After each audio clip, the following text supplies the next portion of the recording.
And welcome to the We Like Sportz Show. I'm your host, Ed in Columbus, with my co-host, Keith. How's it going, Keith? What's going on, Ed? How you doing today?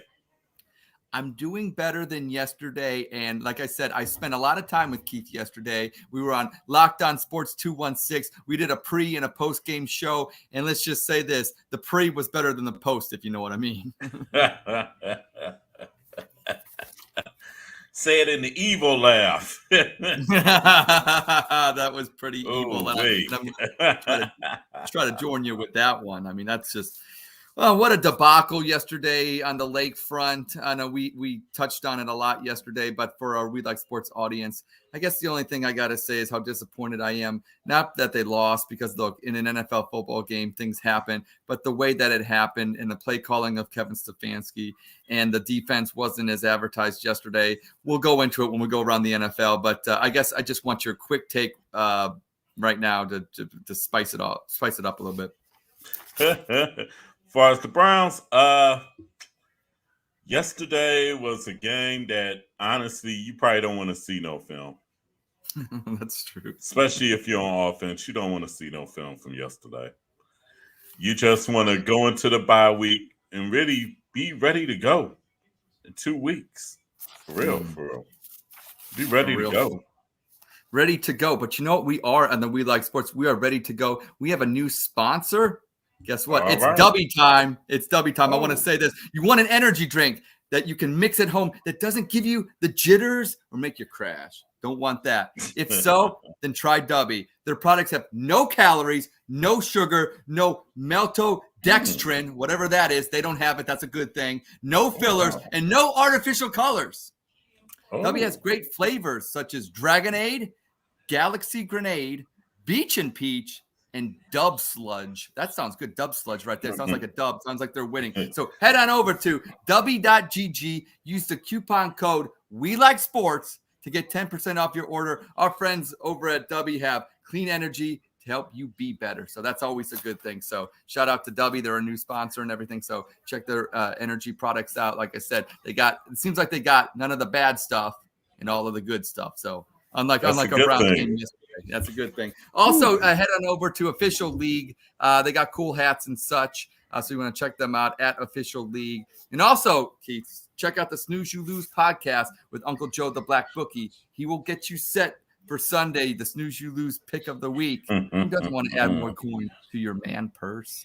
And also, like our friends over at Tight Nutrition, if you're looking for a good protein product, then head on over to Tight Nutrition / We Like Sportz. So shout out to them as well. But happy to have Dubby on board. Look at that. Check that out right there.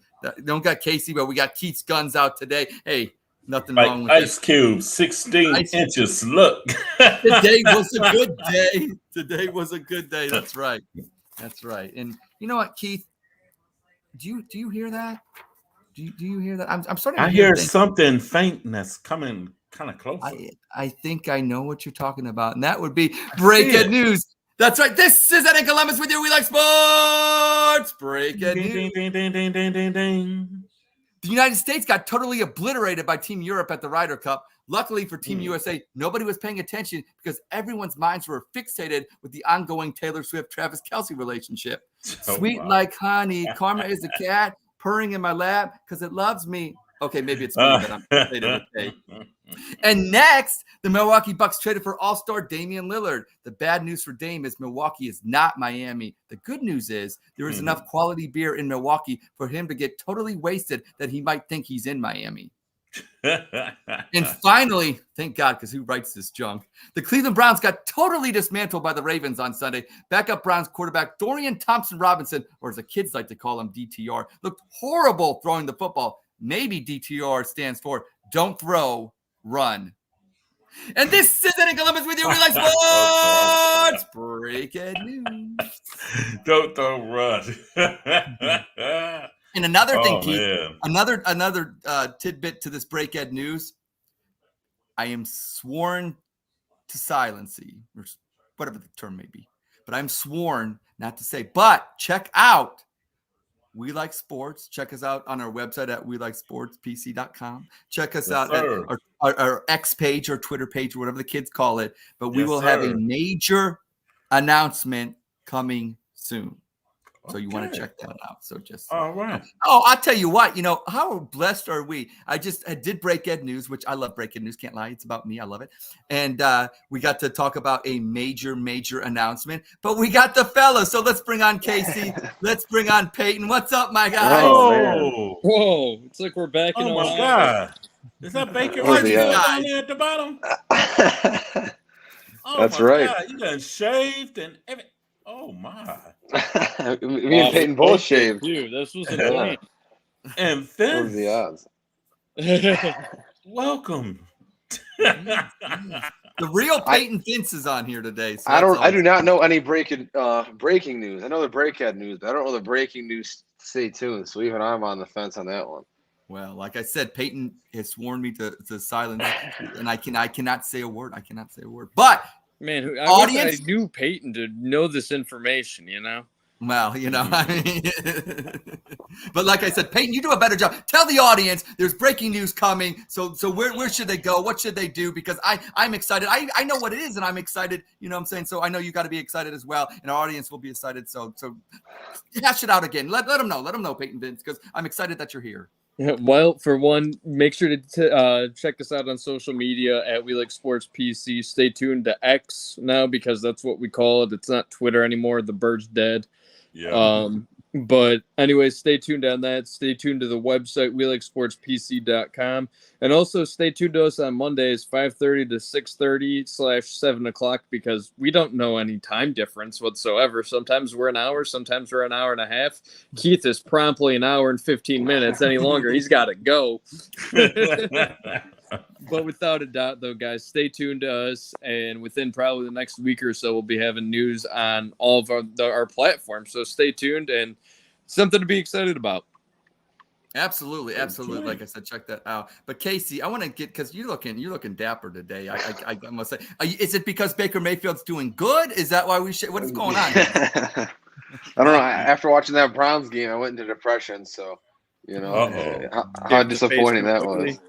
Yeah, correct. Being a Steelers fan, I'm sure you're not as excited as well as us Browns fans for your team's performance yesterday. That's also why I shaved, was because after watching the Steelers game, what had happened was that I decided to shave it. Nah, that was about a week ago. This was back when they actually won a game against Vegas. Oh, so I guess my superstition, that's what's going on. Hey, shout out to Sean. Shout out to Sean. He's one of our writers over at We Like Sportz. So you want to check him out. He writes some cool articles, and he's in the house, and I want to give him a shout out. So shout out to Sean. 9 a.m. tomorrow as well. He has the trade scenario for the Colts, possibly, that he threw a suggestion out there, and it's going to be posted 9 a.m. tomorrow. WeLikeSportsPC.com. Make sure to check that out, too. Are we trading Ed away? Is that the deal? Ed's going. Oh man! Ed's for a player to be named later. It's for player. Most Cleveland trades go that. Yes, the player to be named later. I was thinking maybe a thing of balls or whatever like that, but the player to be named later or cash considerations. I always like that one. Cash considerations. Just put it on the card. Yeah, put it right. Charge it to the game here. That's what we're gonna do. But so I wanted to get you guys, because I know Peyton, you got you're hopping on. You got to jump off soon. But I got to get your takes on anything you want, because like I said, I love it when you bless us with your presence. But what's pressing with you? I want your take on the Guardians right now. We're gonna hop into a little Major League Baseball because we love baseball on this show. What are your take? We finished third place. Tito's gone. What are your thoughts about the Guardians' future and what happened this year? It's funny because if you would have given me an option, that would have been the one I would have picked anyways. Okay. I see great minds think alike here. I'm starting to become Peyton Vince. I don't know if that's scary or not. It is scary because once you end up seeing how passionate of a Guardians fan you are, it's a season. It doesn't necessarily feel like a lost season, but after seeing the Guardians make it into a deep run in the postseason last year, it feels like it's almost as if it's a waste of a season now. Now we have to end up waiting to see who the next manager is for the Guardians. Is it Sandy Alomar Jr.? Is it, if that's the case, what's going on? Are you going to end up having Albert Bell as a hitting coach, Manny Ramirez? Which rabbit hole are you going to go down if you have a former Cleveland Indian back in the 90s become a manager? That gives you some hope. But seeing how they did this year, near the end, definitely after the trade deadline, you kind of saw that was kind of the direction it was going down. but it's frustrating to say the least, and we have to wait until March/April to see what's next for the Guardians, let alone before then finding out who's going to be the manager. Peyton, do you think they're going to have an ongoing coaching search, or do you think it's just going to be something that they announce, like an internal kind of thing? And how soon do you think it's going to be? Because I don't think they're obviously going to look for a big name, because I don't think they want to shell out a lot of dollars. I don't think the Buck Showalters are coming or anything like that. I do think it's going to be somebody that has ties to the organization. But how long do you think this is going to play out? Because I think as this gets going, I'm more and more interested to see what they're going to do and what direction they're going to go in. I think by the time the MLB playoffs are over and it's the first day of the official MLB offseason, we're all going to hear an announcement regarding who the manager is. I think within the organization, they already know who it is. I wouldn't be surprised at the same time if it's DeMarlo Hale. Unfortunately, I'm not a big fan of him, but I wouldn't be surprised if he's down that route too, because there's so many different, like, I've gone down the rabbit hole of like conspiracy theories and Sandy Elmore not being an interim not general manager, but an interim manager in the past for the Guardians too. So I think either way, it's probably one of those two guys, or else I know Kevin Cash has been thrown around, but he's with Tampa for far too long at this point. But I wouldn't be surprised even if it is that route, that's a trade that they make, because Tampa and Cleveland have been allies for a while. So who knows what they throw into the play. So to say the least, I think by the time the World Series that lasts out the next day after that happens, you're going to find out who the Guardians manager is. And I think that's more than likely the two possibilities. Wow. And I want to say shout out to Evan. If you want to talk Braves or Notre Dame football. Hey, Notre Dame had a great game this week against Duke. Unlike Ohio State, they actually came and won it in the final minutes down in the Dookie land. That was fun to watch. And their quarterback on a 4th and 16 ran for a first down. So that was fun. So, we'll definitely have you back on, Evan. And shout out and thanks for watching us. Also, shout out to Notre Dame's quarterback, too. He's a handsome man. I don't know if it's the beard. I don't know if it's the hair, but like, we know handsome. His NIL endorsements are mainly. we know why Peyton came on. Peyton. We know handsome on the We Like Sportz Show. That's why we have Casey come in every week. Yeah, I'm the Sam Hartman. That's right. Yeah. Casey, your thoughts on the Guardians? Well, speaking of the Guardians, I'm not sure if you guys seen. I was browsing X while beginning of the show here, and Trevor Bauer tweeted a video 3 hours ago. Yes, I see it's 3.5 minutes long, and it seems like it's about whatever happened with him and the girl. So it's interesting. Someone that seems like you guys have seen it, maybe, so you can give me some insight. Spark note it for me, but what's up with that with the Guardians? Do you want to take it away, or is it just the short? Well, you know what? I'm glad Trevor Bauer is coming out and speaking, because from what I saw, by the way, in his video, I think that he's got some legitimate complaints with Major League Baseball and the way maybe they handled it, and the rush to conclusion of his guilt or innocence. I think was, it dumbfounds me to think that in 2023 that we're still. I know this was a couple of years ago, but even still, the fact that people making conclusions, and look at the Dodgers. I think the Dodgers are culpable in the way that they handled him, and obviously, like I said, Major League Baseball, and that's the reason why he's over in Asia pitching basically. And from what I saw on that video, it kind of makes me mad, because you have this this guy that it's his career, it's his livelihood. No matter what you think about Trevor Bauer, the person, he was top of a top pitcher in the league. I Cy Young every year, exactly. Yeah. And maybe as a Cleveland Indians Guardians fan, and because you have 2016 in the World Series and the whole drone thing and everything like that, look, Trevor Bauer is one of us when it comes to, is he a different kind of person? Yeah, but at the same time, I don't doubt that he puts in the hard work. He definitely does. He tries to be eclectic and eccentric, but at the same time, he tries to win. And he's gotten better as watching him grow. From the time that he was basically a rookie to now. with the spin velocity and some of the stuff, he's an educator. One thing about Trevor Bauer, say what you want, he's an educator. He'll go on, he'll make videos, he'll talk about the new analytics of baseball. He talks about some good and bad things about baseball. So from that standpoint, Trevor, if like I said, if everything that you put out today is true, I hope you get your justice. And I think that some of the things that were done to you should not have been done to you. And I hope that someday you can find some peace with that and hopefully get your career back in the major leagues where you need to be. And I'll sell you the jersey I have if you wanted. I'll sell you the Bauer jersey I wore. You know what, Casey, I'm not dealing with jerseys with you anymore since that Miles Golf thing. We're just going to leave it at that. A man with 3 Baker jerseys is a man that needs to be left alone. But to take the Trevor Bauer thing a step further, too, the one thing that I learned from it, too, Casey, it's definitely worth watching when you get a chance, too. But the thing is his argument is that he ended up being that girl came after him for his money, and the whole entire scenario of keep your friends close but keep your enemies closer, that's I think a firm thing, because another player in the MLB ended up having a conversation with this girl as well to get after his money too on top of it. Whoa. And at the same time, Trevor Bauer was on top of his game, like Ed said. So jealousy being, what jealousy is. Jealousy is a bitch at the end of the day. And karma and jealousy are hand in hand. Wouldn't be surprised if they ended up kicking him out of the league or having a plan to get him out of the league, because you got to get rid of the top dog so you get paid. And the guy's a former MLB pitcher too as well. I don't remember the name, but he was a Padres pitcher. Yeah.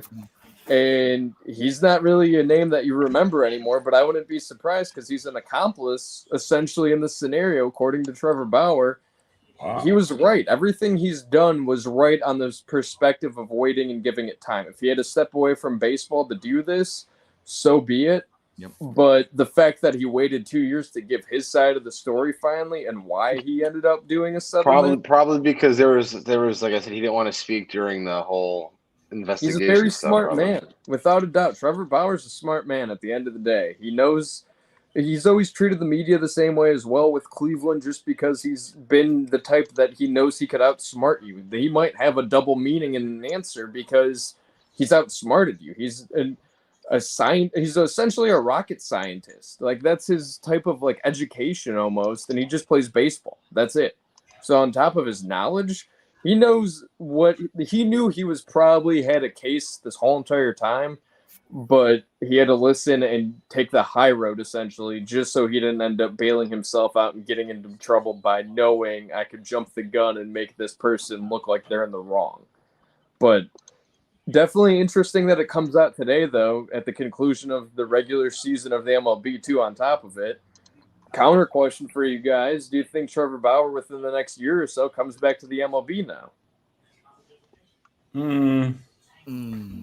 I hope he's not like a Kaepernick. I hope Major League Baseball doesn't blackball him. I think to your point of, I think there were people in high positions within Major League Baseball that wanted Trevor Bauer out, because I think Trevor Bauer is one of those kind of guys that, he did expose and would say things that were detrimental maybe to some of the old hats in Major League Baseball. And he's this new school guy, and, he's doing things a different way. And one thing about Major League Baseball is they're very reluctant to change. So if you are that kind of guy and you're not doing it on their timetable, then, then maybe they wanted, like I said, wanted him out of the league for more of his mouth and what he was saying than actually, what he was doing on the field. So that's kind of, like I said, I think it's just sad as, that this is true. And Trevor Bauer is, totally innocent of, which, like I said, I think there's always 3 sides to a story. He said, she said, and the truth lies in the middle a little bit, but it looks like it's more on his side. And like I said, people can make an accusation about you, and it's unfortunate that you have to go through all these hoops to try to, prove that you're innocent. And sometimes, like, there'll be people out there that don't pay attention to, Casey, they won't see that video. And as soon as you mention Trevor Bauer, will think, oh, he's a slime ball, he's this, he's that. And it looks like from the case that he made, it looks like convincingly that he's not. That's a good point.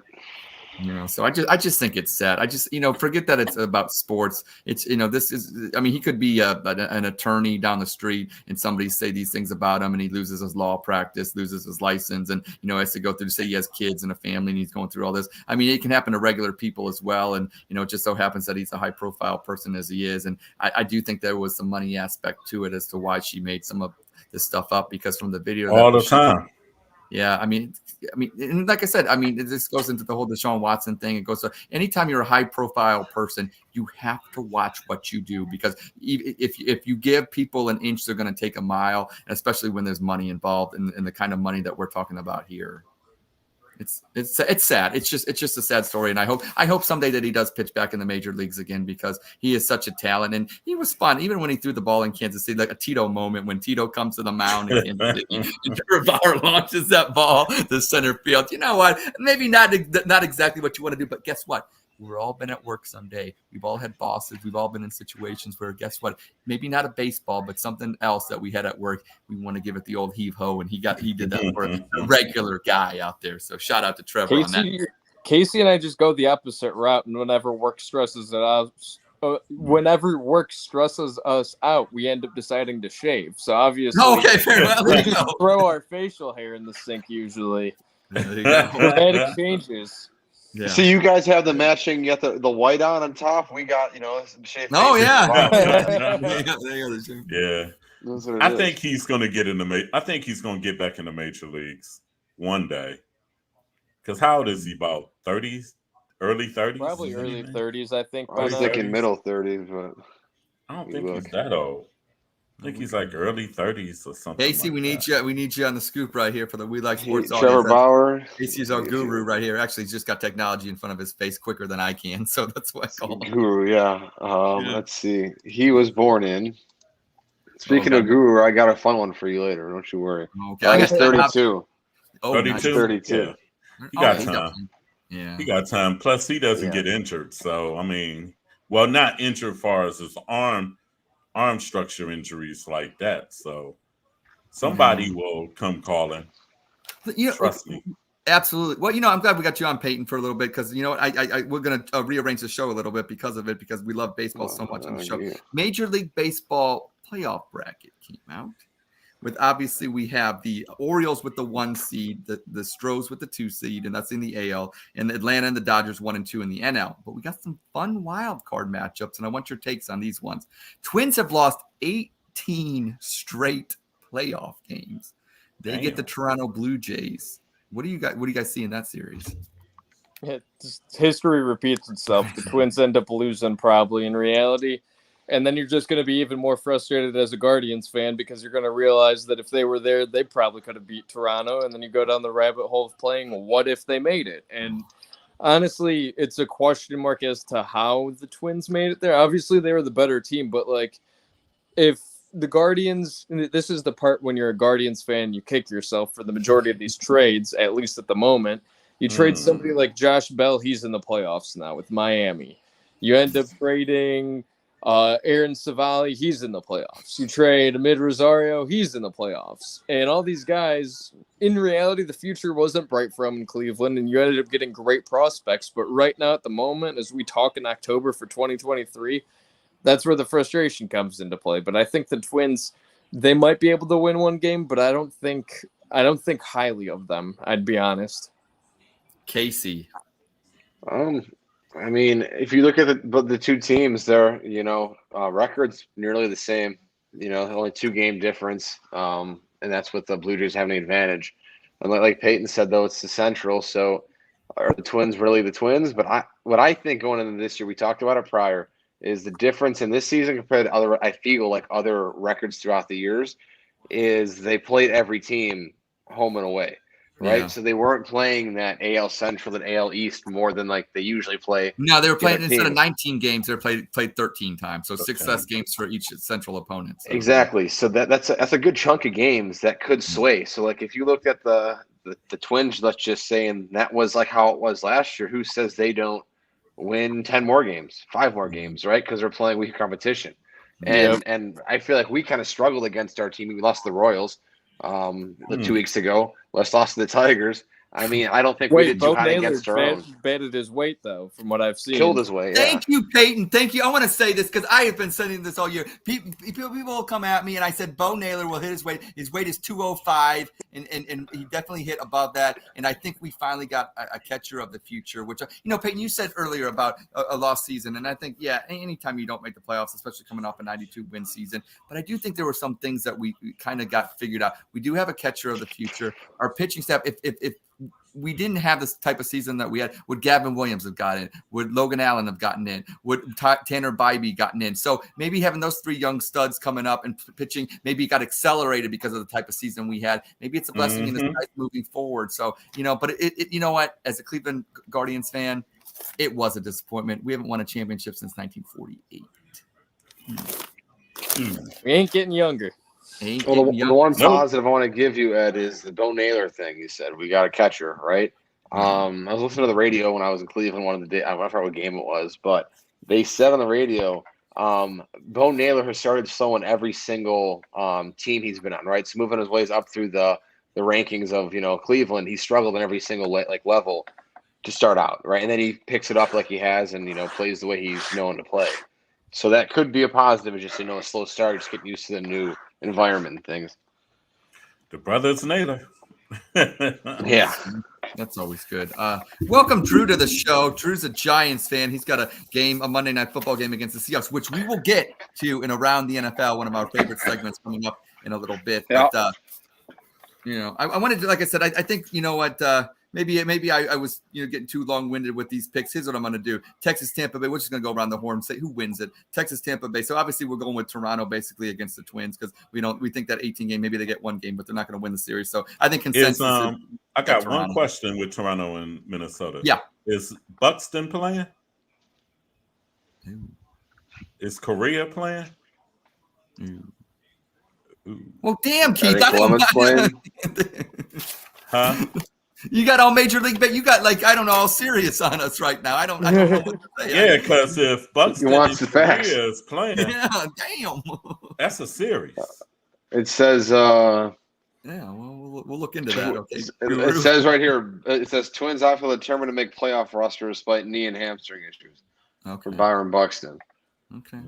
Doesn't mean he's going to play, because sometimes they get those guys that just kind of, just we had them. Would have been Brantley before because Brantley felt like he was always hurt. Or Kipnis. That year at Kipnis when Kipnis came back and played center field. So you never know stuff like that. They got the guys that just join just in case they can get healthy. So Buxton, the best player in the AL Central, if healthy.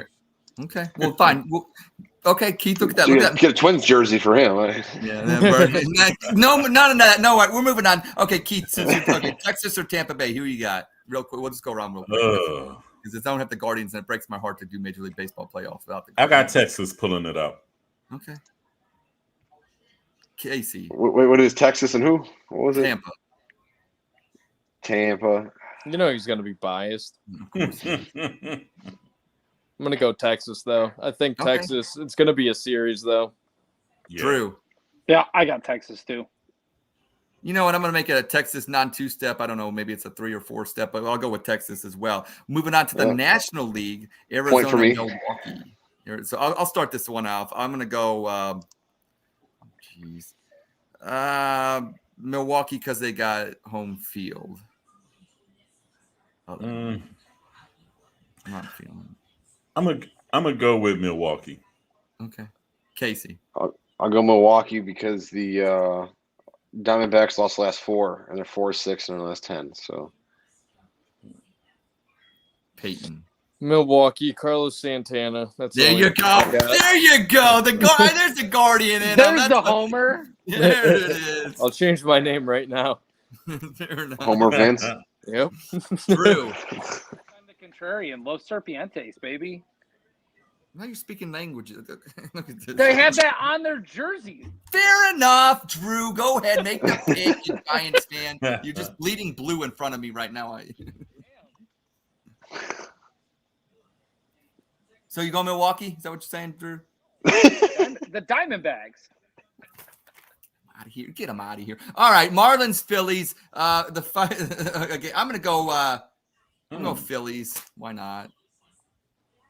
Casey, and then I'll go. Oh, sorry, my bad, Keith. My bad. I don't even know directions anymore. Phillies. Phillies, okay. Yeah, I guess I'll go Phillies. Peyton. I kind of want to go Marlins, but because of Josh Bell. No, I honestly don't know. Just the Marlins they remind me a lot like the Guardians last year with how young their team is.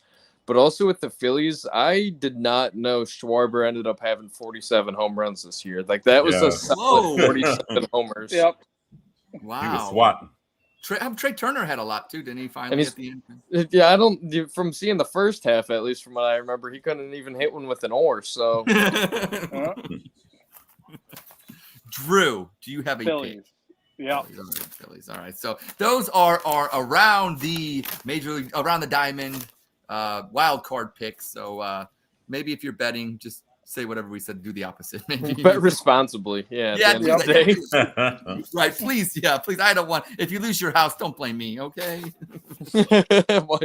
Don't be betting your house with any of our picks. Obviously, don't. Step one. Is that right? There you go. Yeah. There you go. So. All right. Like I said, we talked about the Guardians. We talked about their place. You know what? I think it's time for a new segment, which I need. Kick Peyton out? Well, I think he kind of did it to himself. But so, Drew, who dressed you today? My mom. Oh, did she? No, I dressed myself. Oh. Okay. Who else would put on a Jeremy Shockey jersey? Wow. Yeah. Yeah. No one hates that, right? Yeah. He went to the U. The year we defeated the 18 with an asterisk and won New England Patriots. That's right. They were the Brock Lesnar of the Undertaker streak. They were. Yes, but that's also. I think before we go around the NFL, we have a new segment.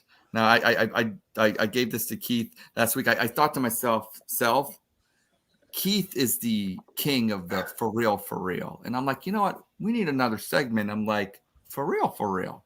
So I'm like, okay, for real. We're going to get this done. So without further ado, it's time for Keith's for real. Keith, the floor is yours. All right. I got one in relation to yesterday. Everybody saying DTR played horribly, but he wasn't the only one that played horribly. The coach, Kevin Stefanski, coached horribly. And that offensive line is overrated horribly. All three was horrible yesterday. They all had 33.5%, 33 in the third. The reason why the Browns got destroyed yesterday. True enough, the defense had a bad day, but it's the NFL. Stuff happens. And you keep putting your defense in bad positions. You got a team with a good quarterback. You're going to take advantage. But Kevin Stefanski sent that dude out to the Wolves yesterday and left him alone. For real? Who called 7 out of the first 10 plays pass plays, and you got a rookie quarterback first ever start NFL game against the Ravens?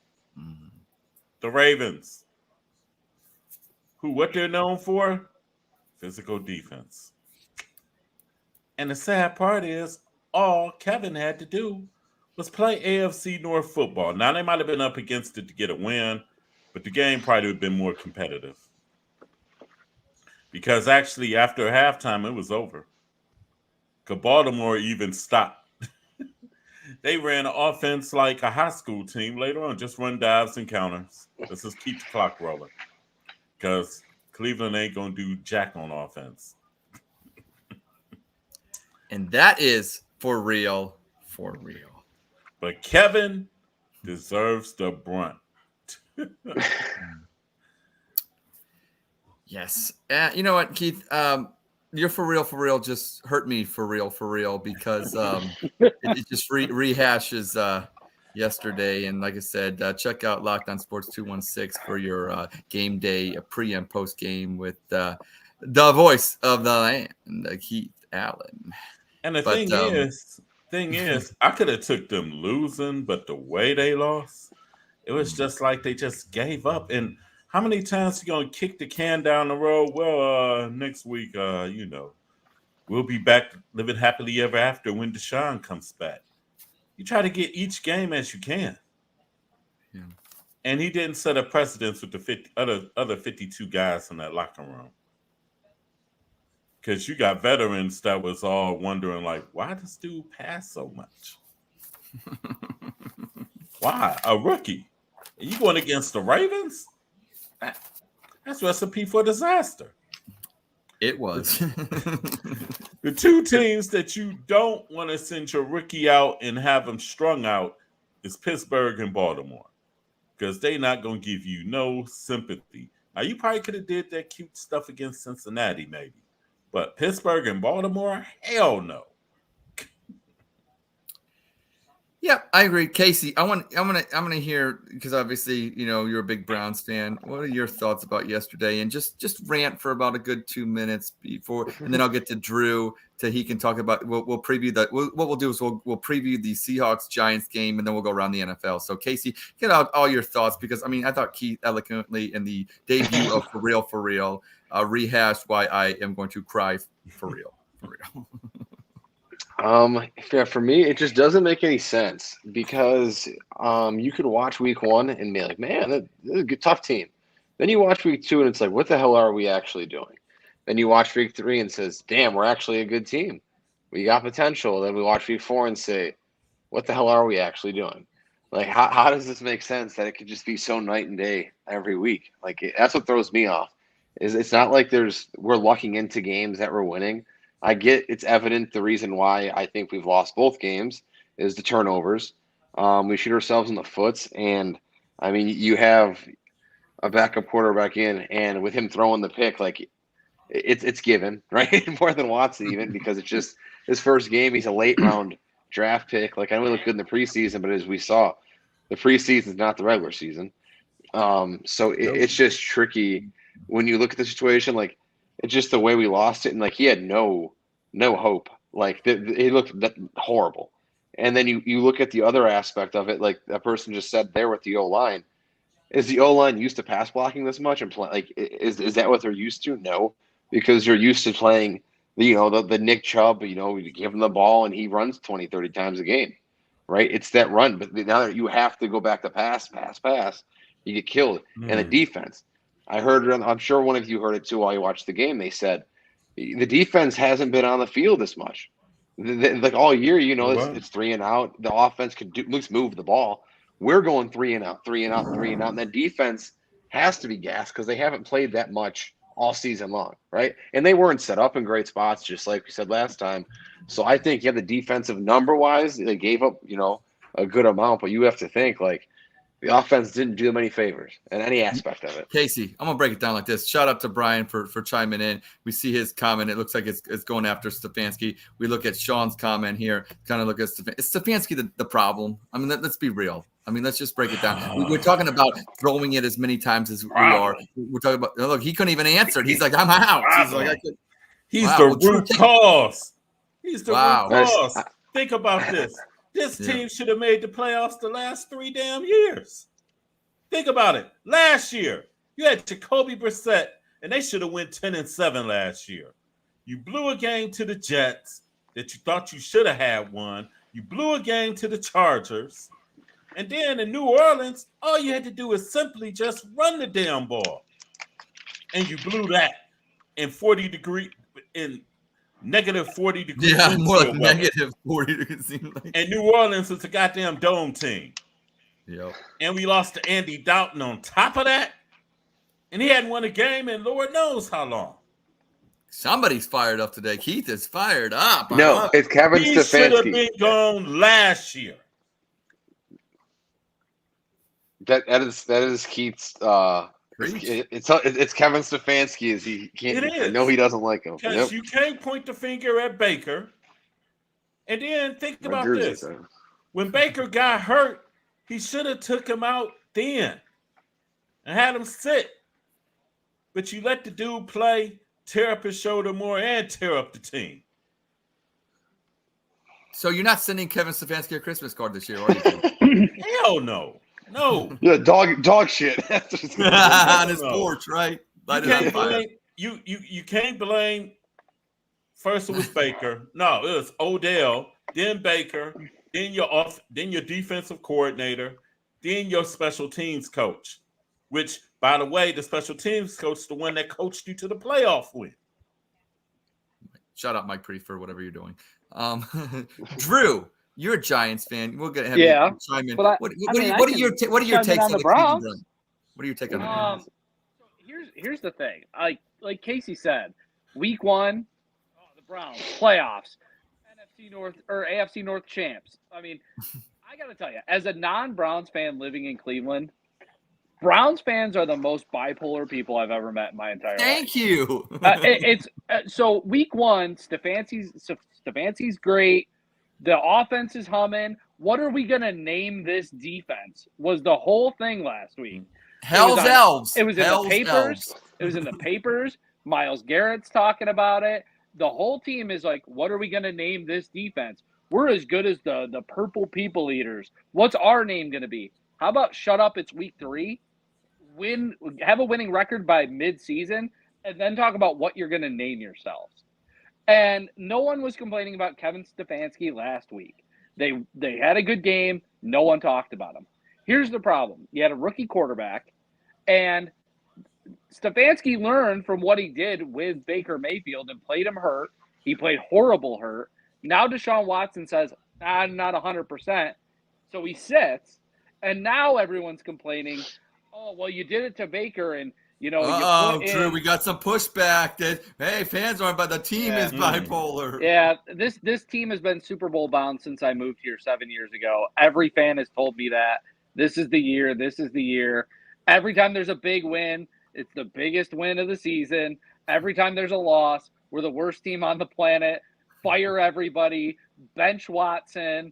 I've heard it all. I mean, it's one of those things, like, I'm not going to say New York fans aren't the same way, but we're talking Browns football, and I can tell you, I keep tabs on social media. The number of people who said bench Deshaun Watson and put DTR in are now the ones saying Deshaun Watson is such a pansy. Why is he playing? Oh, he's got a sore shoulder. I have heard that. Yeah, and they're the same people who give Baker the excuse for playing hurt, saying he would have played better if he wasn't. You can't have your cake and eat it too every single season. Deshaun's the better quarterback. He's gonna be fine. Losing Nick Chubb was the worst thing that could have happened. Yep. But the reality is you have good receivers. Do we, though? You have a good tight end. Yeah, you do. Amari Cooper, Honestly, Elijah Moore is a stud. Honestly, he's underutilized. Drew, honestly, we talked about this yesterday. Like, no offense. I'll say this, though. If he's your best receiver, then you really have a drop off after that. The Browns wide receivers are kind of mid. It's quite all right with Amari Cooper as their number 1. So, I mean, there's always an excuse. Like, it's one of those things. This. Like, they're just not executing on the field. I mean, they should run the ball more.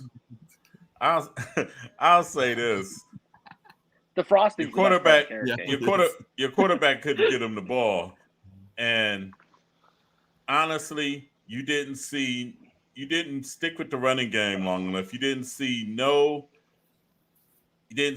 play action instead of running wide. Drew, why did Kevin Stefanski have a rookie quarterback throw it 36 times yesterday? That's not a good coach, is it? No, I don't think Kevin Stefanski is a good coach. Okay, fair enough. Okay, good. All right, then after all of that, he agrees with us. I mean, you got to complain about him even in the wins, though. Like, he's either a good coach or he's not. He wasn't a great coach week 1, and then a bad coach week 2, and then week 3, and then the worst coach week 4. Keith's always been on this train. Yeah, most fans on that hill. Check out. And like with Deshaun, if he's hurt, he's hurt. I can't say nothing about that. I ain't mad at him. And we found out later on in the telecast of the game that it might be something going on with his rotator cuff. Mm-hmm. Yeah, last thing you want is him playing, even though it's a divisional game that matters, the last thing you want is your highest paid guaranteed money quarterback who's supposed to be on the upswing, maybe not quite to his Houston days, but on his way to being a competent quarterback who can carry a team that has a great defense. Right. And then he tears it, and now you're stuck with DTR, or you're scrambling around for the next Andy Dalton to come start for you. You can't have that. If you're the Browns, you can't have that, especially without stud running back. The combination of Ford and Kareem Hunt is going to be okay. Yeah. It's not going to be Nick Chubb and whoever the complimentary running back could be. It's just not. And like you said, Nick Chubb hit a lot of the offensive line sins. He hit a lot of their sins.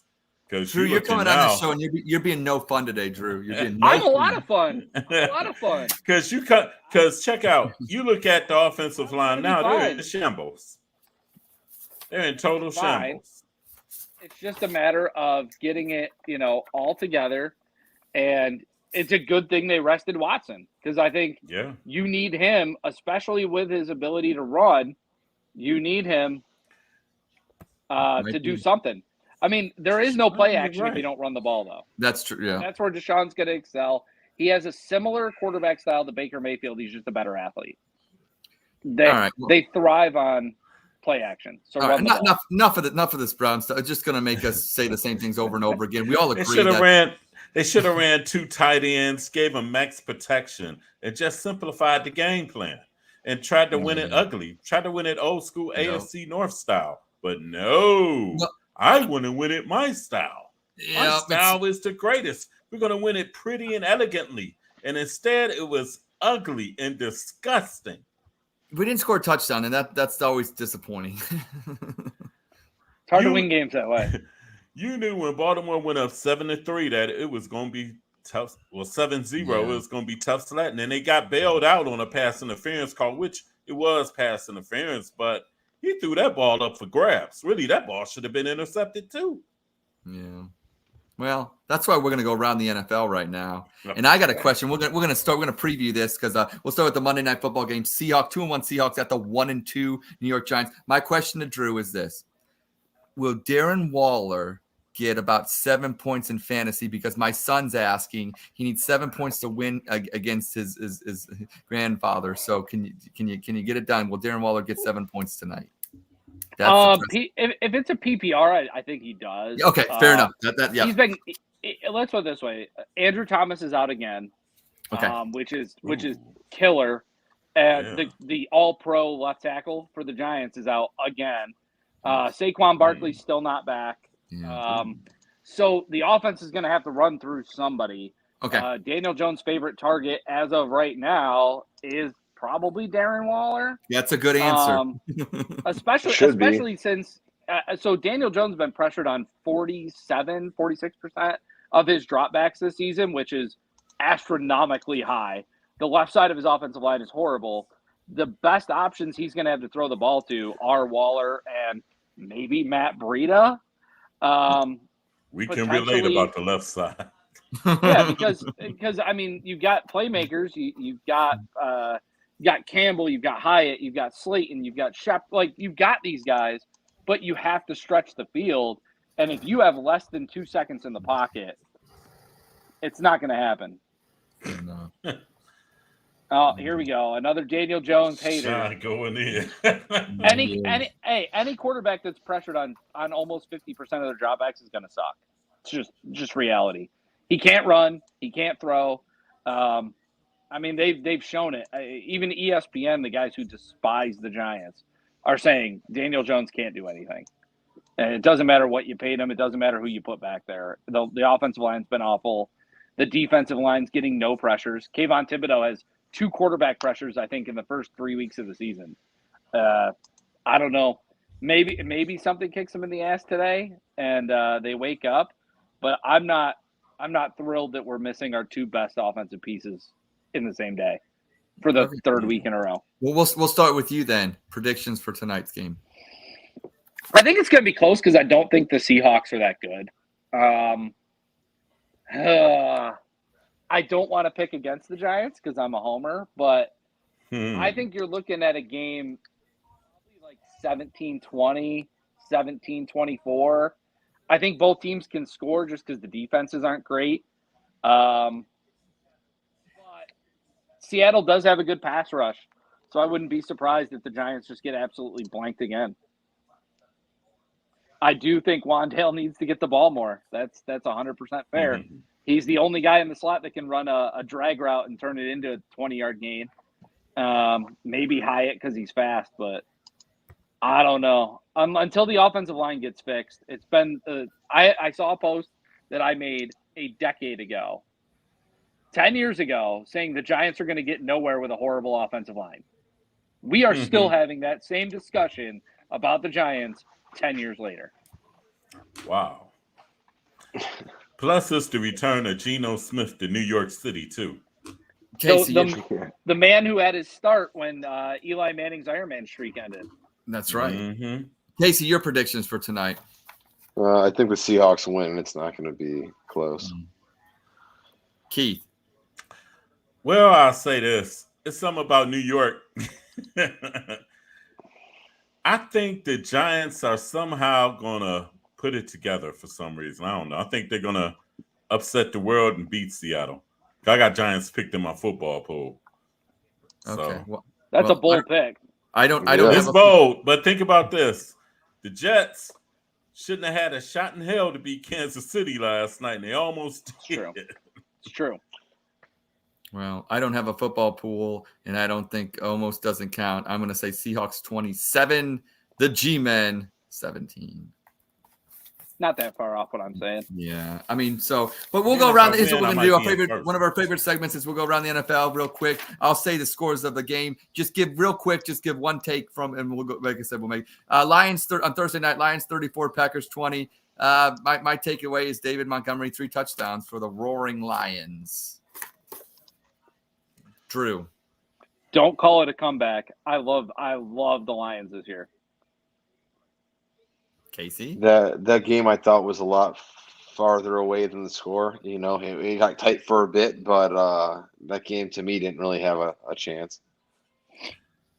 It was one of those games where Detroit really dominated. Like like Casey said, the score indicated a little closer, but really, Detroit never felt threatened by Green Bay. I agree. We'll go Jaguars 23, Falcons 7. My take is Calvin Ridley scored a touchdown, his second touchdown of the year. Go Keith. We'll go. Here's what we'll do. We'll go around, then we'll come back around because we like to have fun. Keith, go ahead. Well, Jacksonville do what they're supposed to do. I mean, you compare the quarterbacks, Trevor Lawrence and Desmond Riddler, no comparison at all. For real. Not surprised. Did you guys watch it on that Toy Story stream? No. There was like about 3 plays that actually looked good on it. That if it actually synced up the way it should have, it looks good. It's good for like people that don't know what the rules of football are, like the Nickelodeon game, right? Because like you had Booger McFarland, Ed's favorite, doing like the what is football type shit. So, but I think that I think the Jags are. It's tough. We talked about them last week. Is who the hell are they? Remember, you two said they're overrated, right? So, I mean, now they're 2-2. I mean, they handled it what they should have done because that game wasn't close. So, yeah, are they the Browns or what are they? Lookalikes right now. Depends what week. I think they're contenders. I think they got a really good young quarterback, and Calvin Ridley. I think give him a few weeks. He's going to be one of the top. We're going to be talking top 10 receivers in the league this year. He's just that good. Oh, yeah. But my takeaway from the Falcons game is Bijan Robinson is the best player on the worst team. Like they just he cannot carry that team no matter how hard he's trying. He's an absolute stud. Hey, he's an absolute stud. Has anybody seen Pitts, the tight end? Nope. No. You mean that guy that was good like 3-4 years ago? Yeah, he's missing. On the milk carton. Yeah. He's doing nothing this year. He's doing I think for years. I don't know what's going on. Bills 48, Mammal Fish 20. My takeaway is Josh Allen to Stephon Diggs. I know Diggs was having some issues with Josh Allen, but after 3 touchdowns, 120 yards on 6 catches, it's fair to say that no matter what beef they have, they're eating steak on the field. Drew, what's your take? Squish the fish. All the hype, the best offensive team in the league, Tua, Tyreek, Jalen Waddle, everyone's talking about them. They dropped a 70 bomb a week ago. Then they played a real defense like the Bills. And the Bills are I think the Bills are a good running back. I like James Cook, but the Bills are a good running back away from being by far the best team in the NFL, maybe other than the Niners. I think that's an A-Chan pretty good. Even like last week, every time he touched the ball, it was explosive, right? It was like, I think he had about maybe 7 to 10 carries for about 100 yards, right? So big play potential he has, and it's not just like a 1 week, type thing. But I'm not sure if you saw the stats though. Before this week, if a team scores a certain amount of points that high, they've like never won coming off a game where they scored however many points. I heard it's 50 something, I think. They've always lost the following week. I still think that they're tough. Like we said last year, if Tua would have stayed healthy last year, the Dolphins could have made some noise. And it's the same with this year. I think it just relies on Tua still staying healthy because they did lose that game. But, the Bills had a down game a few weeks ago. The Chiefs had a down game a few weeks ago. Even yesterday almost lost. So, it's tough, though, to kind of judge those teams. I think they have potential to be something. Both of those teams, obviously. Buffalo, like 3-6 Mafia said, they run the AFC East. Who run it? Love a little 3-6 Mafia reference right Who there. Run it? They run the AFC East because Miami can't stop nobody. Think about it. They can't stop nobody. Yep. They can't stop nobody. And Buffalo got one of the top-ranked defenses in the league. And like I told Ed yesterday, in the NFL, offenses have already really spotted 21 for real. And Buffalo gave up 20. So in the way they pitched the shutout, if you really think about it, -1. Yeah, I mean, -1. the Dolphins gave up 20 last week. It's not like it was 70-0. I mean, they still gave up 20. I mean, they and that was a bad game. Like scoring 20, they shouldn't have given up 20. Well, that should have been a runaway. Speaking of bad teams in maybe a good game, I would say yesterday, the Broncos are racing a 21-point deficit as Russell Wilson throws 3 touchdowns. Justin Fields actually was 28 of 35, 335, 4 touchdowns. But once again, Chicago has not won a game in over basically a calendar year. That's my take. They haven't won. They're pretty bad. Keith, what do you take on the Bears? Caleb Williams. That's all. Fair enough, Casey. It's going to be hard to see him win because I you just think that for the game, the first half, you said, shit, the Bears might not be that bad. They might be turning the corner. God damn, the Broncos suck. The Broncos are over. It's over with. You watch that second half of that game and watch the end, and you say, shit, the Broncos, they got made some noise there. And then you look at the other side and said, man, the Bears are just the Bears. Is it the Browns out there if I squint? Like, I can't tell. It's the Bears. Bears. It's like the Lions, man. Lions, Browns, and Bears. Oh, my. My. The Bears are the only team that is in any major American sport that has not won a game since Elon Musk bought Twitter. The only team in any sport. And, yes, that was over a year ago. But let Russ cook. I feel like Russell Wilson in the second half looked like old Russ. He was slinging the ball, didn't make a lot of mistakes, created a lot of plays for himself. I'd like to see a little bit more of that. And Justin Fields actually threw the ball halfway decent in the first half. So it was the tale of two halves. So we'll see how they play the rest of the year. But Russ has looked better than he did last year for sure. Let him cook. We're going on to Tennessee where the Titans 27, the Bengals 3. So not good for Ohio teams, only scoring a combined 6 points, no touchdowns. My takeaway was Derrick Henry. Not only did he rush for 122 yards and a touchdown, also threw a touchdown pass as well. Yes, so he did. Drew, what your take on the Titans' big victory over the Bengals? Well, you stole me talking about Derrick Henry because that's a pretty boring game. It's about all I had. It's all about all I had. All I know is I don't think the Titans can do anything with Ryan Tannehill back there. I think quarterback's holding them back because Derrick Henry is as good as he's always been. Casey, riveting thoughts, riveting anything from that boring game. I'm just more impressed with the Browns defense 2 weeks ago when we shut down Derrick Henry because it wasn't just like this week he looked hot. So it's kind of crazy that we shut him down for what we did. But man, the Bengals, what do you do? Like I get you're playing Burrow, but what's the really benefit of playing them? So because you're paying them, might as well play. I don't know. I know, but it's like the Guardians though too. You look at it, I don't see the Steelers having that tough of a team. Yeah, they beat us, but I don't think they're that lights out. The Bengals, I don't think are. I mean, the Ravens just smacked us, but again, I don't know. They just don't impress me. So it's like the same with the Twins. Who we got a shot. I think, even though we look like shit, and we have Kevin Stefanski, as we've heard, but. I don't know. That it makes the AFC North just a question to me. The Ravens could run away with it in my eyes, but Keith, any insights of the obviously the greatest game ever, the Titans over the Bengals, 27-3? It's the curse of the elf. The curse of the elf. The biggest elf, Jamar Chase. Fuck you. Fair enough. All right. Obviously, you're not over what happened between the Browns and Bengals week 1. Hell no. Jamar Chase, fuck you. Minka Fitzpatrick, fuck you too. Fuck the AFC North as a staff and the division. Even though I got love for Lamar, fuck you too. But this is hit him up, Tupac style. And Cincinnati is in trouble because the second receiver, Higgins.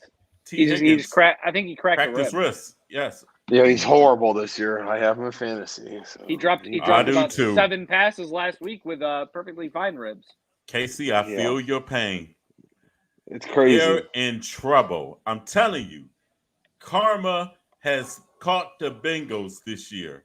All that bullshit they was talking before, Burrowhead and all that. Look what happened. They're not using Joe Mixon as much as they should either. Honestly, it's the same thing with the Browns this week. If you know Joe Burrow's hurt and T. Higgins isn't 100%, don't sit him necessarily, but you have a decent running back, and he's not touching the ball nearly as much as he could be. Eat some clock, play slow, play dirty. AFC North football. That sounds like what the Browns should have done. That sounds like what the Browns should have done. He didn't caught the Stefanski disease. Is Stefanski coaching the Bengals too? Okay, we're moving on. I want to move on to this game only because of Puka Nacua, who my son is trying to trade me in fantasy because he wants Devontae Adams, he wants Tyreek Hill, he wants all this crazy stuff. He's afraid Cooper Kupp comes back and takes his touches away. But the Puka Nacua got the game-winning touchdown in overtime as the Rams 29 defeated the Colts 23. My takeaway from that is Puka Nacua, Puka Nacua, Puka Nacua. Thank you. Well, Casey, laugh. Make a facial expression. Rams going to have a long year because they figured out a way to blow a 23-point lead. And think about this. You blew it to a team where really only the quarterback's running the ball, basically. Casey? I think the Rams, I don't know. I don't think of that. I mean, they have no expectations going into this year. We thought that they were going to trade everybody away. This is a kind of last run of Stafford. Is this going to be his last year? I don't think they're looking that bad. And the Colts, we talked about it with having Richardson. He's exciting. He has big play potential. And it's entertaining to watch him. So, I mean. And like you said, the only running back on the team was one who was the quarterback, but you know how those go with Lamar Jackson. So, Drew, your take? Yeah, I think Zach Moss will be all right in Indy. I think they're going to realize they can't just run Richardson all day. But for the Rams, my takeaway from the Rams is Kyron Williams is the real deal. People slept on him he's a backup. Cam Akers is a stud, the whole nine. And then here we go. Kyron Williams has been solid. I think going into last week, he was like the number 1 or 2 fantasy producing running back. The kid's good. I like watching him. I think the Rams will be okay once Cooper Kupp gets back, but I do worry that Puka Nacua may lose some touches because Matthew Stafford seems to be like a one receiver kind of quarterback. Right now, Nacua is getting like 12 targets a game, 13 targets a game. That's what Cooper Kupp was getting before he was gone. So look for Cooper Kupp to get Puka's number of targets, and then Puka to drop down to what Tutu Atwell's getting now, and Tutu Atwell may disappear off the map. Yeah, Tutu and Puka. That's not fair. Moving on to the Buccaneers 26, the Saints 9. Yesterday, obviously with the Browns losing, it only compounds the problem when Baker Mayfield goes 25 of 32, 246 yards with 3 touchdowns. I mean, I don't have 3 Baker jerseys like one Casey has, so that one kind of hurts a little bit. But Buccaneers getting it done, and Baker's looking good so far. Drew, your take? Bad division. That division sucks. I don't think there's much hype out of it. Like Baker's numbers have been pretty decent, but I don't really think they're playing much of anybody. And it's not that bad. I mean, Mike Evans has looked good. People were iffy on whether he would be, back to his normal self. I think he has been. Rashad White is a solid running back. I think the Buccaneers will be okay. I don't think either of these teams is going to be great. I'm surprised that New Orleans defense didn't play as good as they have earlier in the season. I thought they were going to have a field day, but they didn't. So neither team's all that exciting. No. Baker Mayfield, glad he's doing well down nearby me in Tampa. But I think, like I said last week at Baker, I think that he's a quarterback that's not, he's not bad. He got a team around him, and he put him in a good situation. And then with the Saints, do you think they had a better chance if Andy Dalton played that game instead of Derek Carr? Because Derek Carr was you didn't think there was a chance he might play this week, and he came back and played, right? So do you think they had a better chance? Because Dalton, the offense had 300 yards with him. We talked about it. Yeah, Andy Dalton looked good last week. So he had over 300 yards passing. I think Andy Dalton's one of those guys where fucking Chris Olave, dude, had one catch. My son had him on his fantasy, and he's crying and complaining to me. And the week before that, he was the reason why they look good. Yep. It was because of Olave at the end. Disappears. He had fucking What are we doing? And they had Kamara back, so he had an extra weapon. I mean, talent-wise, I think Derek Carr's the better quarterback, but Andy Dalton is such a good backup. I don't. People hate Andy Dalton. Andy Dalton's a great backup. He's been playing good too. Like when he gets called on, he plays well. I could argue that Dalton's better than Carr, maybe just not in the fourth quarter where Carr. I don't know, Ed. Did you see Ed in the backyard, man? He looked pretty tough out there. Hey, Uncle Rico has nothing on Ed in Columbus. Well, hey, Baker taking advantage of his opportunity given to him, and with time, sometimes you learn things with time. So hey, just go one game at a time. One game at a time, absolutely, Keith. I want to get to this game because I actually was watching it. Eagles 34, Commanders 31 in overtime. Now, I was watching this game, and the Commanders scored basically last play of the game. Should they have gone for 2? Keith, we'll start with you. Go back. You're on the road. You're on the road in a game that, you're the underdog in. You want to take the chance to go to overtime, or with a 2-point conversion, you can win it right there. Ron Rivera, Riverboat Ron, decided you know what? They did the right thing because if they would have went for 2 and failed, they would have put Ron Rivera on the coals today. Fair enough. Casey, would you have gone for 2? You would go for 2 guys.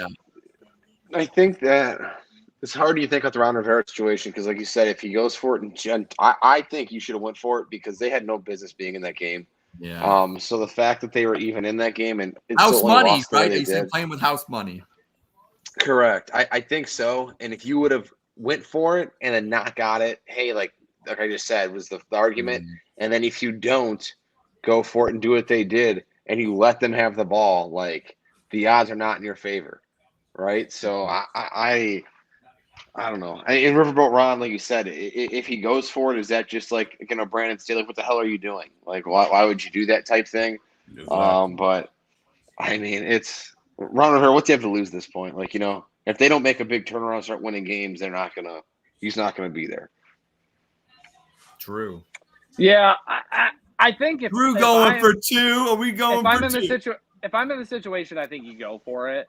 Okay. I think If it was swap teams, I wouldn't go for it. If I was the Eagles and I just did that, I wouldn't go for it. Gotcha. I mean, here's the thing, though. It's one of those scenarios where I think the analytics probably say you take the PAT, go to overtime, and take your shot, right? Well, these PATs are not automatics anymore. No, so they're not. But at the same time, it's the safer of the two options. Yes, agreed. I think the analytics say that's what you're supposed to do. I don't think Ron Rivera doesn't have somebody up in the booth who's an analytics guy saying, hey, here's our odds on this, here's our odds on that, and here's what I think. I mean, Mike Tomlin is notorious for making those kind of calls, and people bash going with the analytics because if it doesn't work out, somehow you made the wrong call. Right. They got the ball back. Yeah, they did. Got the ball in overtime. They lost the game because they didn't execute. They scored 31 points on the Eagles, and then they failed in overtime. I don't think that's a loss. I do think the Eagles are pretty overrated. Everyone knows I despise the Eagles, but I don't think the Eagles have really looked that good this year. I think their offense has been I mean, A.J. Brown single-handedly kept their offense going, but they really don't have much unless somebody has a breakout game. And their defense gave up 31 points to the Redskins. I mean, the Commanders. Sorry, it's the NFC East, man. They're always going to be the Redskins. But, Sam Howell looked okay. He did. I think I go for 2, but. Okay. Well, I think it's one of those things no matter what happened. If you lose, you made the wrong call if you lose. Absolutely. You're absolutely correct. Vikings 21, Panthers 13. Obviously, the Vikings get off to Schneid. Justin Jefferson with 2 touchdowns. The only my take in this is the Panthers should have taken C.J. Stroud. 100% they should have. When they moved up to number 1, that's what I thought they were doing. Yeah. But yeah, bad call. I think the Vikings are still going to be good. I mean, they started out 0-3, but they were not losing by a lot. And Captain Kirk has looked about as good as any quarterback in the league, and this he's week going to continue to look good. No, this week he didn't, and they won. But I'm going to tell you, like, when that offense is clicking, that offense is going to be hard to stop, and their defense is actually looking halfway decent this year too. So I like the Vikings. Casey. The Panthers, like you said, I mean, it's you don't know if Bryce Young is the wrong guy, but we talked before the Ohio State quarterback. Like we're not taking. If Stroud didn't go to Ohio State with someone else, would they have taken him? If there was reversed, right? Same exact kind of shit. It just was Bryce Young was on Alabama or on Ohio State, and Stroud was on Alabama. That would have probably swapped who you taking. It's just Ohio State kind of background, but not bad mouthing Ohio State, but you're absolutely correct. Ohio State is not known for that. It's quarterback you. I got you. And I think the Vikings, like I have Kirk Cousins in fantasy. I've always thought he was, a guy who puts up big numbers, like a Matt Ryan guy, right? But Matt Ryan had the success, almost had the success going to the 28 Super Bowl that year.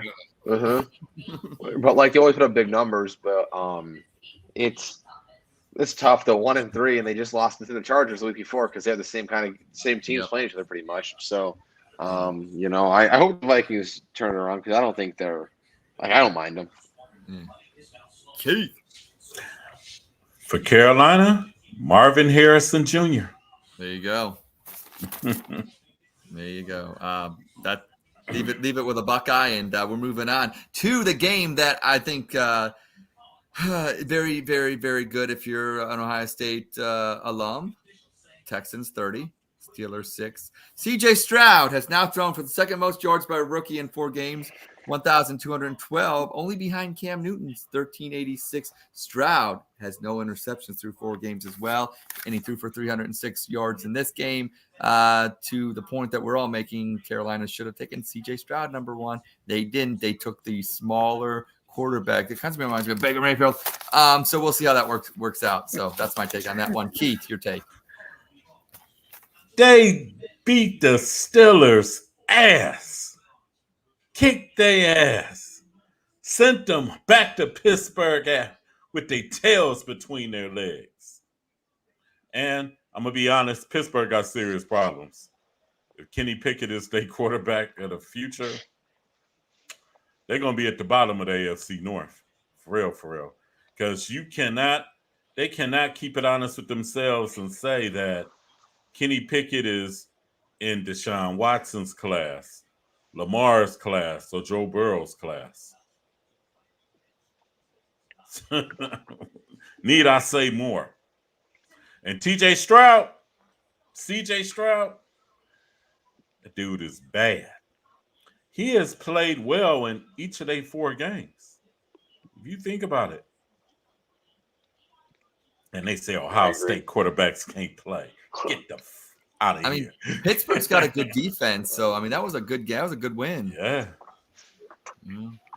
Why couldn't we have done that against them? Like that's the Steelers that I thought were going to play. Week 1, the Steelers were like shit. Why? But you know what, Casey? On that end, you caught Pittsburgh coming after they got embarrassed at home on a Monday night. And Tomlin wasn't going out like that 2 weeks in a row in Pittsburgh. I know, but you see the Texans do it. The Texans are better than we are. I know. No, I'm not saying that. Also, we gave it to Pittsburgh for real. Mm-hmm. We was charitable. We donated to the charity, the Steelers. Correct. That's what I'm saying. So November 19th, retribution will come. Well, until then, we got Drew's take on the Texans Steelers. Yeah, right. CJ Stroud's look good. He's probably one of the top quarterbacks in the NFL right now, just production-wise. There's nothing bad to say about him. Wait until Dameon Pierce actually gets it going, if he does. He was a stud last year. They've had basically no running game, at least no competent running game. And then when it comes to the Steelers, I think the Steelers are really missing Deontay Johnson. George Pickens just isn't he's not a solo guy that's going to take over the game. Hopefully Kenny Pickett's all right. I know you guys don't care, but I think he's coming into his own this year. I think he's been an okay game manager, which is all they've really needed, but that defense is good. I wouldn't count out the Steelers in any game with that defense. They're just like that pass rush is crazy. Thanks for reminding us, Drew. Moving on the Chargers 24, the Raiders 17. Khalil Mack against his former team. 6 sacks. Wow. Damn, 6 sacks. Yep. He went from having no sacks to leading the league in sacks after a week. Yep. Well, he had none in the first 3 weeks. Nice. Product of the University of Buffalo, Khalil Mack is an absolute stud. Who played at Ohio? I remember when Buffalo played Ohio State. They were at Ohio State and Khalil Mack. Yeah. He's a beast. Austin Eckler coming back. The Chargers will be legit when he's back. Nice. The Raiders, what a waste on Josh Jacobs. He's been absolutely worthless this year, and I don't see him having flashes of talent. He got me. This guy's great. He got me 20-some points yesterday in fantasy. I don't. Garbage. I don't see it was it. garbage. The game was over, man. It counts. It counts for me. Yeah, but I from the one guy who was holding out and making a really, really big stink about his pay, he's been the worst one of the bunch that was involved in that. Yeah. Well, Saquon's hurt again, so that's the catch with that one. Thanks, I know. But if I look at it, it's the Chargers. We've said you just discussed it right there how tough they are. Right, they got a full team. They've had these same players for how many years, and they still can't do shit. It doesn't make any sense. They have all the pieces there. You see it right here with the defense. You see it on the offense. They didn't have. I think Bosa, Eckler, and Derwin James were out yesterday, right? And they lose that game. And obviously Mike Williams because he's out for the year now. But you've got those guys playing all year, and they still can't win games. Same with last year. I don't understand. Can't understand it. They make no sense. The Chargers make no sense. Maybe it's coaching. There you go. I heard Keith wants Brandon Staley on the Browns. There you go. You woke me up just now. Hell no. That's even worse. But the Chargers should have beat the Raiders. I mean, for real, they're the Raiders. I mean, Aiden O'Connell. It wasn't even Jimmy G. It was Aiden O'Connell. They should have beat the Raiders. I mean, it's no. That's one of them games I didn't even pay attention to. I didn't even realize they was playing till I looked at about 7:00. Then I did go to, and they said the game was over. The Raiders have some talent, though. I mean, they Chandler got Jones. good receivers. Kobe Myers is playing good. He's shown he can be like an outside threat at receiver, which, he was so underutilized before. I think he looks good. And the Raiders have a good pass rush, too. I think we're going to start realizing pass rush is going to be such an important facet because of how often teams are throwing the ball. A team with a good pass rush is always going to be a threat. And Mad Max is such a beast on the offensive line. Yep. Speaking of pass rushes, the Dallas vaulted defense destroyed the Patriots 38-3 yesterday. They scored 2 defensive touchdowns, and Mac Jones got benched for Bailey Zappi. That's my take. Horrible. Patriots are horrible. Honestly, I'm not surprised because Dak had to get a get-back game. So he didn't have to throw a pick in the crunch time this week. That's why. Was never crunch time. Yeah, exactly. You didn't put him in the crunch time, he's good to go. That's another game they won this year earlier. The first game was against the Giants. There was no crunch time in that game. You put him in those tight games. Yeah, exactly. You put him in those tight games, that's where it happens at. And with Mac Jones as the competition, shit. I mean, it's kind of crazy. Everyone thought Mac Jones, oh man, Belichick knew what he was doing. He had the whole time he was planning on taking it. He knew the whole time. Look at him now. Just shows Belichick's record without Brady is under 500. You think of just years with the Browns and the year before when he was with New England and before Brady came into the fold and now after Brady, what do you have? Nothing but Ed and Columbus behind. That's it. Yeah, I have him. Look, I mean, he doesn't trust the snap. Ed got his Dolphins gear on today. Yeah, well. It was his Dolphins colors right there. So there you go. Yeah. The mammal fish. All right, we'll move on to the 49ers and the Cardinals. 35-16 Niners get it done. CMC scores 4 touchdowns. That game was pretty boring if you're a casual NFL fan. But if you have CMC on your fantasy team, which this guy does, it was a great game. Great game. So, Drew, go ahead. I think the Niners, like I said, top 2 teams in the NFL. I think as of week 4, they are the best team in the NFL. They're good at everything. Their defense is outstanding. Their receivers are good. CMC is on fire. And Brock Purdy, I don't know if you can say anything bad about him right now. So Niners probably to the Super Bowl if they keep playing this way. I agree. I got CMC as well, so I watch those games on the background just because I have them and I enjoy seeing them put up 30 points in the first quarter. Especially when you got fucking T. Higgins and like I said earlier, Chris Olave as my starting receivers. Sack him out for like 4 points. So having him drop 50 was huge, and Cousins only at 12. But I mean, it's like you said. I think that they're the best team in the NFL. I think it really is a true test when we come. After this bye, what we're looking at, what are we going to feel Browns-wise? That's who we're going up against. We got an extra week to prepare for them, and it's early in the year bye, so we'll see. But I think that they're tough all around. They're players. They're deep everywhere. Defensively, they're good too. It's a team I think that is, like I said, a Super Bowl contender. San Francisco's good and everything, so hey, it is what it is. They beat a team that's in the sweepstakes for Caleb Williams. Yeah, correct. But also, you got to see what could have happened yesterday had Josh Dobbs been starting instead of ETR. That is what I said. I tweeted out, will this game look different with Josh Dobbs as behind the center? And I ain't going to say whether the Browns would have won or not, but it would have been a lot more competitive, I think.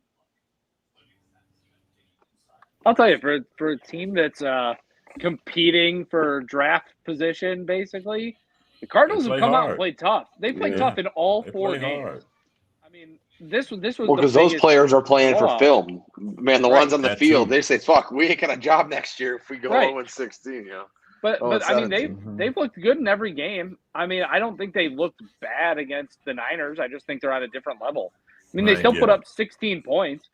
I think the Niners could have easily blanked. If you asked at the beginning of the year, week 4, do the Cardinals score anything on the Niners defense? The answer would probably be probably not, maybe a field goal.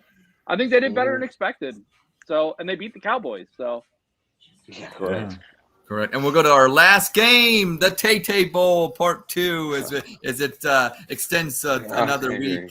Chiefs 23, Jets 20. But the story is Taylor Swift, Blake Lively, and Ryan Reynolds in attendance. That's all I got. The story was breaking news out of here. The breaking news was that Patrick Mahomes cost everybody a lot of money, I heard, because he slid before on that last run of the game he had. He slid down at the 1 to get that first down and not score and go up by 10, with the spot being 7.5 or 8.5. So that was the news that I saw. I'm not on the TMZ.com headlines like you in the morning. So well, my take was Travis Kelce did not have a touchdown, but did he score later?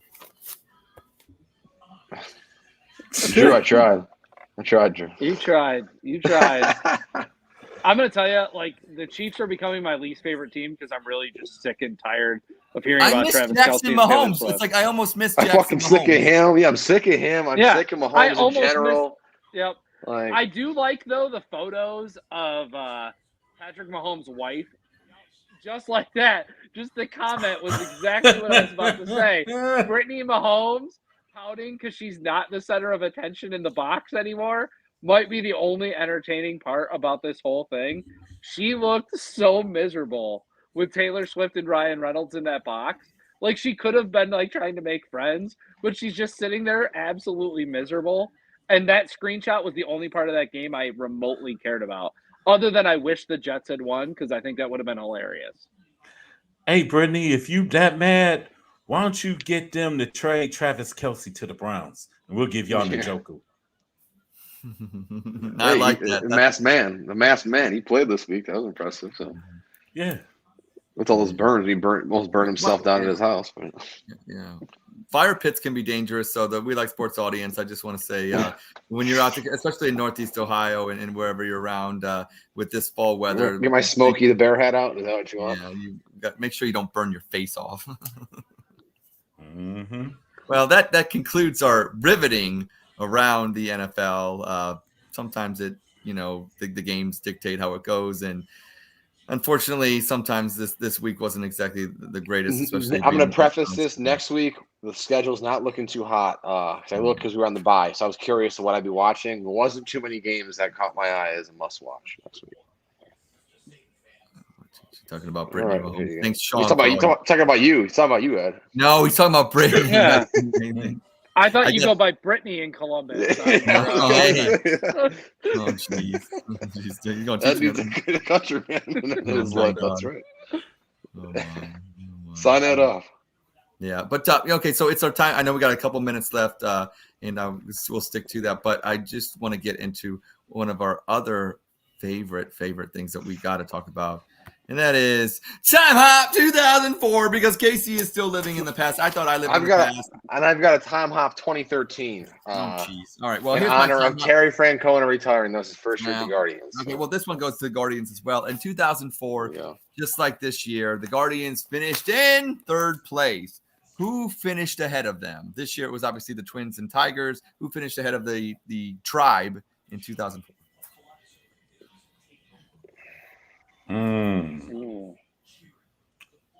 Minnesota and Detroit.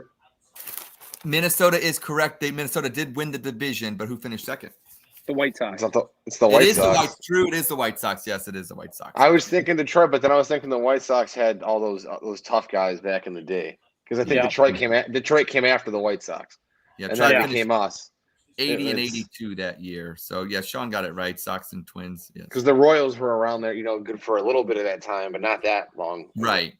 So, yeah, my Royals time came like the year after. Yeah, I don't like that.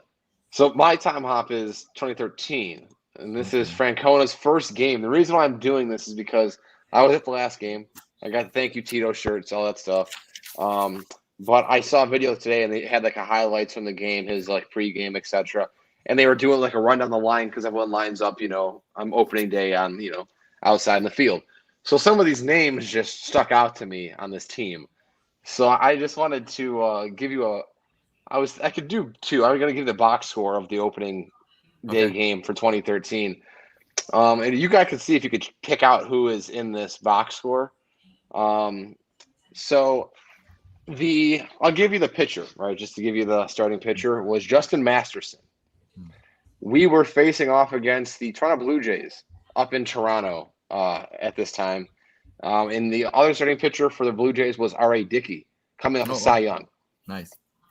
Right. So, can you think you can name? We won this game 4-1, and Francona talked with at the post game conference. They showed like in the video the potential this team has. When everyone's on, and like we've got a great team here, and we wanted to see all the good names on paper. Wanted to see out on the field was what he was saying. So, who do you think, if you want to try to run through here, the starting 9 here? Oh, jeez. Oh, damn. You could it'd be easy to start, I would say, in at catcher. What's his face? Oh God, I can see his. Oh my gosh, I know who you're gonna say. The ones who are friends with Stipe. What's his name? Oh jeez. Well, you're overthinking this one. It was name dropped earlier on the show by Peyton. It was. Oh, gosh. That's why he picked the Brewers. Carlos Santana.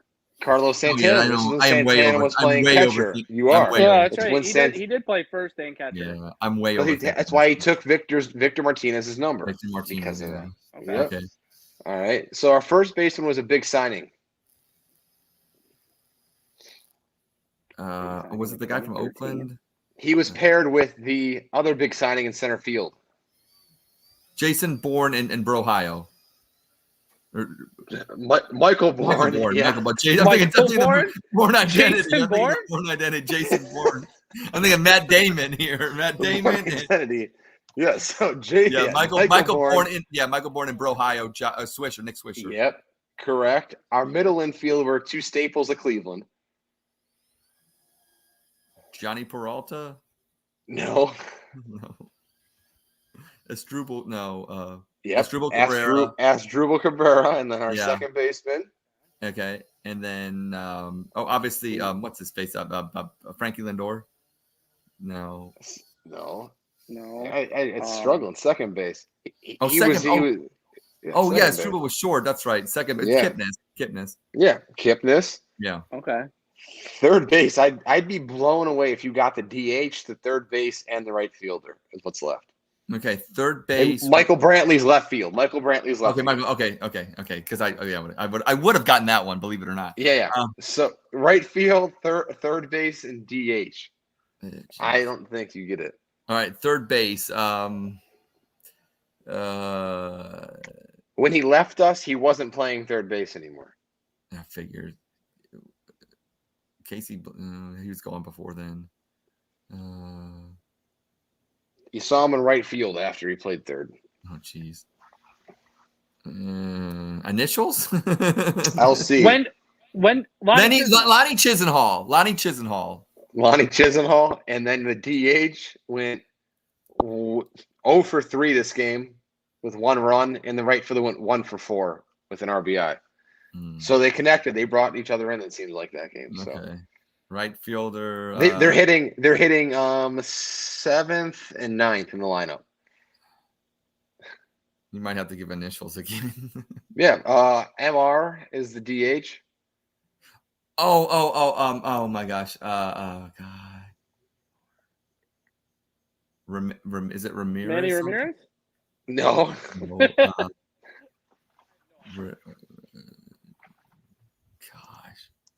It's crazy. I'm telling you. Like we thought 2004. We thought 2004 was tough. Jason Michaels isn't one of them. No.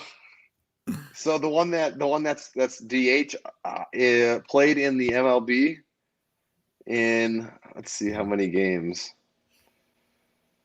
I can't even. Sean, I can't either. 1,600 games in the MLB. So he played 10 years in the MLB, basically? 13 years, yep. 13? Yeah. And you said MR are the initials? Yep, and he hit 215 for us and 15 bombs in 99 games.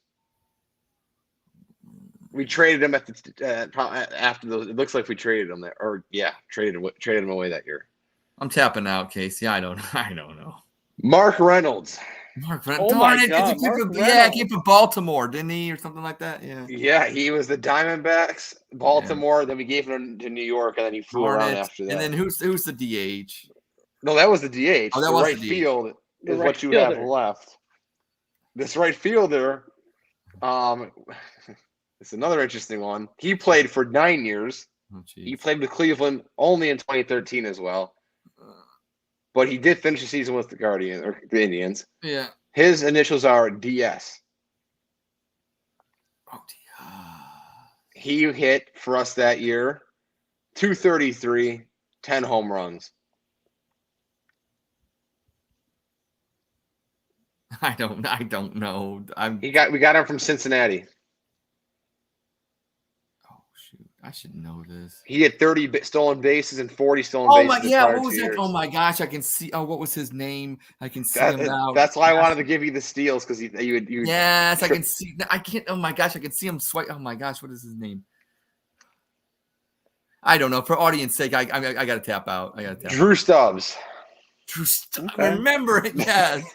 Oh, I can see him. I remember we made that. Name a more forgettable player. So here's this real quick run through of the rest of the team for you here. Masterson, Ubaldo, Scott Kazmir, Corey Kluber, Zach McAllister was our 1 through 5. Chris Perez, Brian Shaw, Cody Allen, Joe Smith, and Rich Hill was our bullpen. And then you had some dudes that were, just through a few games like Matt Albers, Danny Salazar, Carlos Carrasco, Vinny Pistano, Nick Hagedorn, Mark Jepsinski, Trevor Bauer. Are just some of the names. Josh Tomlin that pitched for us that year as well. And guess who won Manager of the Year? Terry Francona with that team that I just went through. Was that the year that Giambi hit the home run? So perfect that you bring that up. As a close for that, there were some big accomplishments that happened that year. That was one of them. He was the oldest player in MLB history to hit a walk-off home run at 42 years old in 202 days. And that was July 29th. Was that against the White Sox? Then he hit the oldest to hit a walk-off home run later in the year on September 24th at 42 years, 259 days. So he had 2 walk-off bombs that year. So that's I think more interesting to break his own record. I think what we've concluded is you're banned from Timehop in the year 2013. Yeah, and then our All-Stars, Kipnis and Masterson that year. Okay. Kipnis hit an inside the park home run that year as well, which is the first in Indians history since 2010. And the other thing you might be able to do was on May 19th, the Indians defeated Felix Hernandez and the Mariners, improving the record against former Cy Young winners to 7-1. Wow. So, and that was at May 19th, right? And they beat R.A. Dickey, right there, they won the home opener. David Price. Wow. Roy Halladay, Cliff Lee, Bartolo Colon, Justin Verlander, and Hernandez. And then they lost to Jake Peavy. So those are some old Cy Youngs that, in case you... Watch out, Medina County. They'll get you, I'm telling you. They got the helicopters, too. They'll get you. Helicopters to get Ed and Columbus speed. I've never got pulled over for speeding in Medina County, but I've seen a bunch of my buddies have said that they got the helicopter got them the one time and they got pulled over. So watch yourself, watch your speed. Thanks, Sean. I want to thank Sean for commenting. It was fun. We always love fan interaction on the We Like Sportz Show because, hey, it's a show built for we is all of us and our audience as well. So I want to go around the horn here and do final thoughts because I think we had a fun packed show here today. I sometimes we have guests, sometimes we don't. Sometimes I like it when it's just us. Drew, you're our guest today. So, you got a big game tonight. Yeah, I know. I'm excited for you because anytime, one of our guys has their team playing, I know you're a big New York Giants fan. So we'll start with you first. Final thoughts tonight, Drew. Oh, I hope I'm just not sad in the morning. I hope they put up a good. I hope the Giants play just a complete game. Okay. I just want to play tough. That's all. Okay, fair enough. Casey. Nothing crazy for me this week, surprisingly. I just came back from Florida, a few days ago. So back to work I go. Have fun. Well, I got to know something, and the We Like Sportz audience has to know this. You now last Thursday went bowling with one Peyton Vince. What correct. series? How good was your series? I don't want to do this. So I bowled 2 weeks back at home in Cleveland. My first series was a 7-14. I had a 266, 230 something, and a 215. This one was like a 740 around there. I had another 266, a 233, and a 225, something around that. So I have pretty high series, when I was back in Cleveland bowling. Yeah. An interesting fact, I do not bowl when I'm here. Okay. So the only time I ever bowl is in Cleveland. So it's even more interesting that I pick up, and threw that well. It's like riding a bike with Casey. He just picks it up and he just goes. I always say those white people sports I pick up really quick. So that and golf, whenever I go back home, those are two sports that I always, I could pretty much pick it back up pretty well and not have a hiccup, Well, that's good. That's good. Well, congratulations on your 740 series. Yeah, my average is a 241 now. So wow. It's crazy. That is crazy good. That's nice to know. So if I it's ever a tight nutrition. Tight nutrition and our new sponsor Dubby. So check out Dubby. That's they right. got the energy drinks that you can mix and they don't give you the jitters. So when you're bowling, you don't go crazy. Yeah, I don't hit my leg. Throw it into the other lane on accident. You don't want to do that. Yeah, exactly. You don't want to do that. So my final thoughts is, you know what? I just want to say how thankful I am to be the host of the We Like Sportz Show with my co-host, you guys. And it's been a pleasure. And I'm always grateful and always look forward to Monday. Sometimes it's stressful putting a show together. And, especially, the sports obviously dictate the topics and everything. But it makes it much easier with guys like you because it's just like talking in a bar. So I appreciate you guys. I appreciate our audience. We like sports, but we like you. We especially like you when you tune in. So check us out next Monday at 5:30 as well. We'll put together a fun packed show. And until then, everybody enjoy sports and enjoy each other. Have a good one. Talk to you guys later. Peace. Peace.